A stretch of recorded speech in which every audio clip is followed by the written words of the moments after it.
দাও। Hello everyone, আপনাদের মাঝে আবার নতুন ভিডিও নিয়ে আসলাম। এই ফোনটা আমার ছোট ভাইদের কাছে অনেক দিন হলো সেল করা।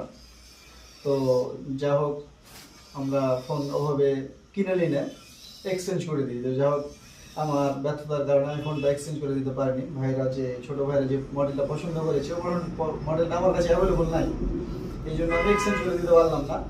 তবে কিছু কম বেশি করে আমি আবার ফোনটা ক্রয় করে নিলাম, যাতে যার কাছে ফোনটা পাবে ছোট ভাইরা ক্রয় করতে পারে। তো যদি আমার ফোন হয়, আমার কাছ থেকে নেওয়া হয়, তাহলে আমি সেভাবে করে দিতে পারবো। এক্সচেঞ্জ না করে দিতে পারলে কিছু ডিসকাউন্ট করে নিয়ে নিব। তো অবশ্যই ছোট ভাইরা এই বিষয়টি কি সন্তুষ্ট? যাই হোক, খুব ভালো লাগলো। তো অবশ্যই কারো ফোন লাগলে আমার সাথে যোগাযোগ করবেন। আমাদের লোকেশান আমরা জুট মিল পেট্রোল পাম্পের সামনে, আমিনুল মোবাইল হাউস। ধন্যবাদ।